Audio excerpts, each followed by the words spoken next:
I don't like talking about money. I don't like thinking about money. For me, it's not that I find the topic stressful or overwhelming or anything like that. It's just that our culture puts way too much of an emphasis on money. You know, in my observation, there's no quicker route to becoming a cartoon villain than being obsessed with having a bunch of money. I mean, if you think about it, your best case scenarios are being Mr. Krabs from SpongeBob or Scrooge McDuck. Hello, I like money. And what kind of role models are those? What inspired you to build a second Krusty Krab right next door to the original? Money. And in the real world, do not get me started on financial gurus. Because if $600 or $1,400 changes your life, you were pretty much screwed already. You got other issues going on.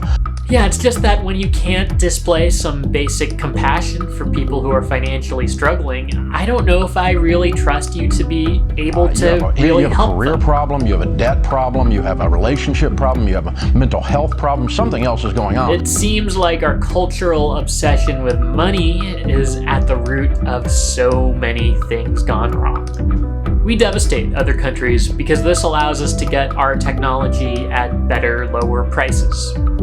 We make decisions that threaten the most vulnerable lives, and then we use the economy to justify it. We get angrier over the loss of property than we do over the loss of human life. And I've seen far too many people lose health, wellness, and a sense of joy by pouring themselves into work when work won't love them back. I decided one way I could live differently was by being satisfied by enough, rather than endlessly striving for more and more. I lived within my means, I tried my best not to stress about money, and I tried to use the money I had in ways that were in alignment with my values. This meant donating to causes and things I cared about. This meant occasionally spending more money to buy higher quality things that would last longer or make less of an environmental impact. And thankfully, we got to a point where we could set aside some of each paycheck for things like our future, or my kids' future, or even just a rainy day. And this is a real privilege not every American has. It was actually this habit of savings that made me start to consider more deeply if the way I manage my money really does line up with my values. See, it was easy for me to think about the impact of my money when I was spending it. This made me want to do things like switch from fast fashion options to more ethically and sustainably produced clothing, or to shift away from disposable goods towards more reusable stuff. As it turns out, the money I'm not spending also makes a big impact. I'm talking about the money I'm saving. So I don't know about you, but for me, it's easy to imagine that when my paycheck gets deposited into a bank account, that money just sits there at the bank until I'm ready to use it. Maybe it's in some underground vault like Gringotts in Harry Potter. But we know that's not actually what's going on. Your money isn't sitting still. Banks are actively using this money in order to make themselves more money. And you probably already knew this, but it's easy to forget when you just passively put your money into the bank. They invest this money into other people or businesses or loans, and they take on projects with the goal of making more money off of that interest. And this is where things get pretty wild. A lot of the big banks give significant amounts of money to fossil fuel companies to finance projects that are really bad news for the planet. It would actually be impossible for a lot of these fossil fuel companies to fund things like mega pipelines if not for the support of these big banks. So our hard-earned money isn't just sitting in this vault somewhere. It's going to these oil and energy companies. They're extracting resources, carbon is being released into the atmosphere, climate changes, and so on. And when these companies get even more money, well then they have some reserves to spend on lobbying politicians, making this downward spiral easier and easier. Alright, realizing that you're part of a chain like this is no fun. But it does make you realize that you can be part of breaking the chain. Back when I first learned about the Dakota Access Pipeline, I remember the whole scenario made me really mad. It made me mad to see how indigenous communities were being treated across the country and how their wishes, needs, and legitimate concerns were being totally disregarded. I also discovered that the big financer of that was Wells Fargo, which is where I happened to be banking at the time. That was enough to get me to close all of my accounts there, even though I'd been a member since 1996. From there, I started thinking about stocks and some of the other investments I had, and I really wondered, can I get my money and my values to line up better? So just like your bank uses the money that you deposit to make investments for their own growth, a lot of stock investments do the same thing. Mutual funds and index funds invest money in a variety of companies. And oftentimes these can include things like big oil or gun manufacturers and things that I'm not so eager to jump behind. Lately, I've been digging deeper into the world of sustainable investing and savings, with a lot of skepticism, I must add. There's a lot that looks exciting. There's also a lot that's confusing. I learned about bank options like Aspiration or Spring Bank or Tomorrow, which say they do things like ensure your money isn't invested into fossil fuels or rounding up purchases to plant trees. I heard about something called ESG funds, which stands for Environmental, Social, and Governance Funds, which are kind of like mutual funds, but they say that your money goes to more ethical stuff. That's great if it's as good as they claim it is, but greenwashing is a thing, and it's a really common thing. And if you don't know what greenwashing is, it's pretty much where companies overpromise and underdeliver on environmental claims just to get you to feel better about buying their stuff.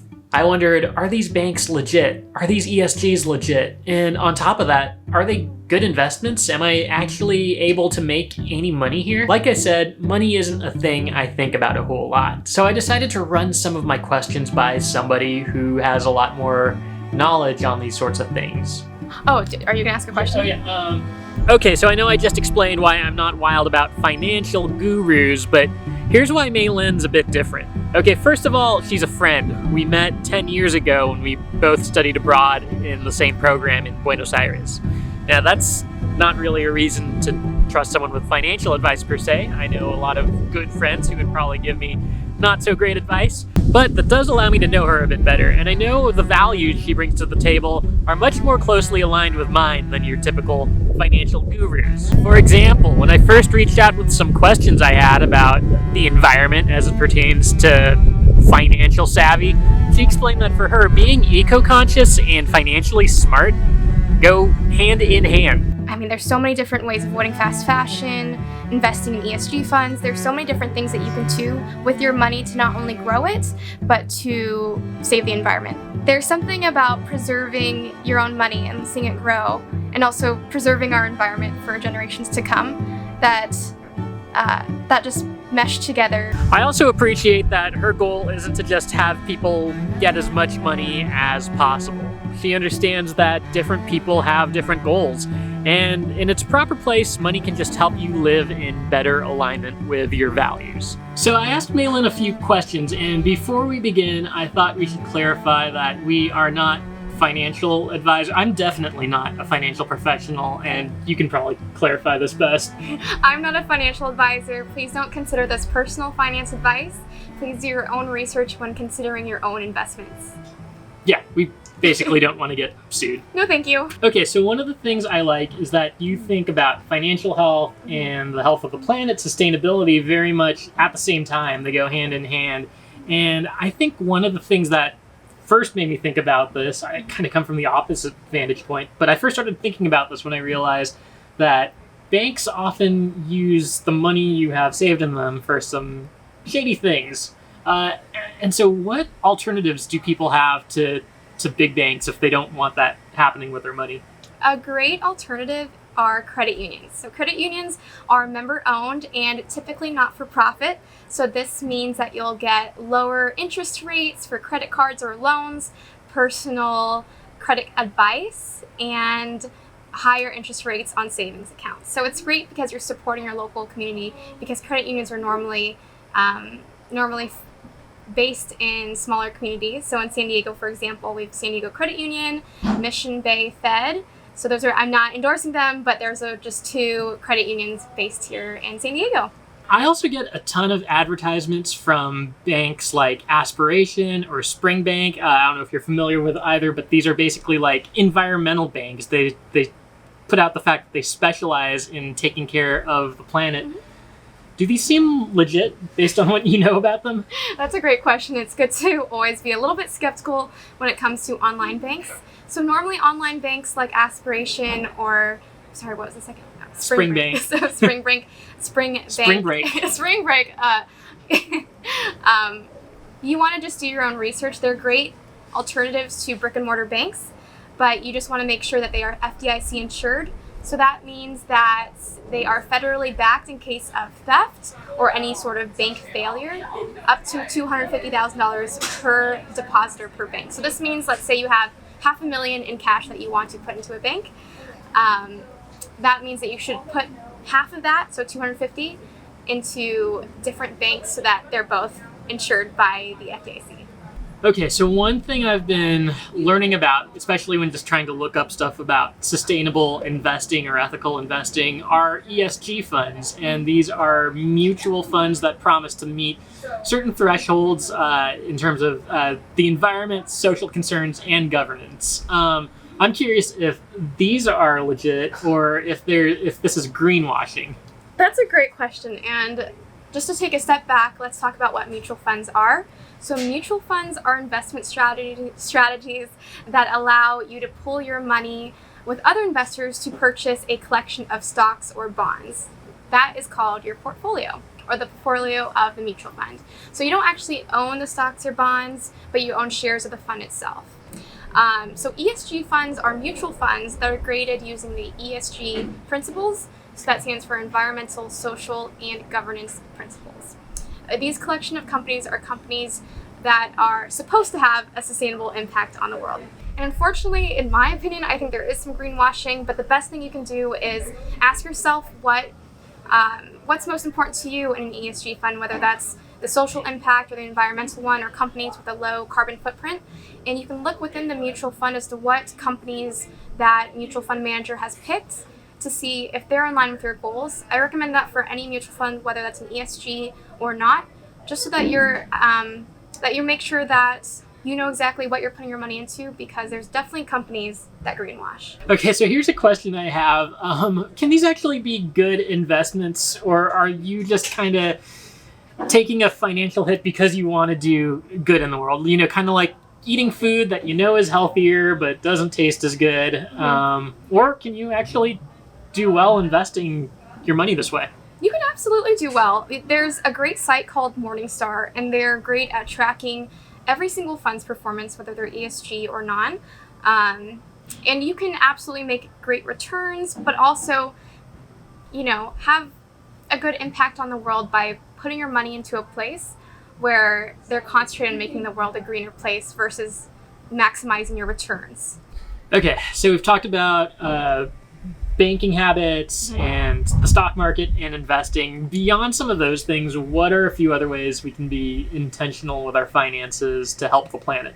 I like to take it on a personal level, so there's so many things you can do. One of my favorite things right now is doing a buy nothing challenge. So for the whole year of 2021, I'm not buying any new clothes, and for me, it's a great way to cut down on spending and, you know, not supporting certain industries that have a high carbon footprint, because fast fashion does, and just appreciating what I have. So that for me has been a really fun way to not only save money, but to help the environment. Other ways are joining your local Buy Nothing group. And to date, I've given away free fruit, free homewares, free clothes, free tools, so that they don't end up in the landfill. So often you hear environmental concerns and economic concerns being pitted against each other. Like you have to choose between a thriving economy and a healthy environment, like they're competitors or something. I have the benefit of a day job where I work with a lot of rural communities around the world who depend on farming. Their lives make it a lot more clear to see that when the environment is healthy, your land is healthy. Your resources are more plentiful. You eat more and you have more income to save. In a number of different ways, your life gets better. And while we spend more time indoors, things aren't as different for us as we might think. The earth provides us with all the resources we use for food, for shelter, for getting around and doing the things we love. Without these vital resources to sustain life, any positive economic numbers are just a facade.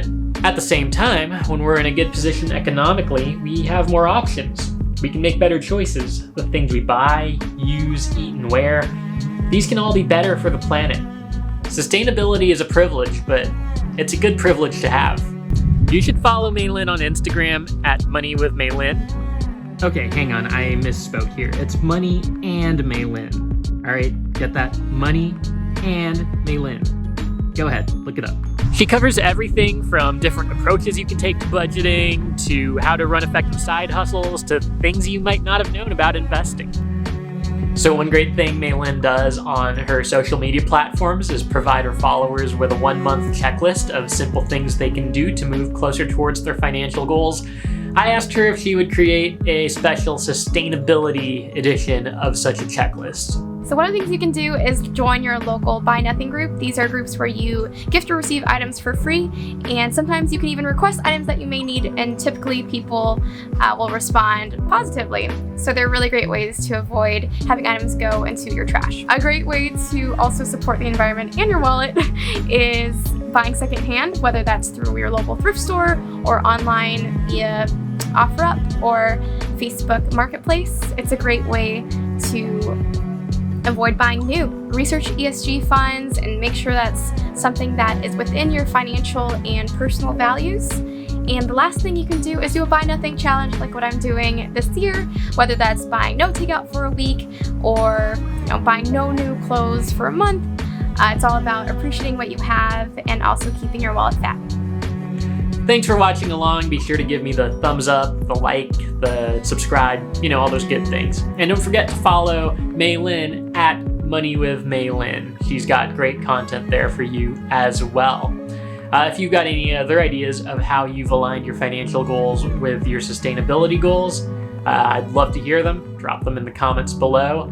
And if you're interested in more topics like this on sustainability and ethical living, you know where to find me. All right, so we'll see you around.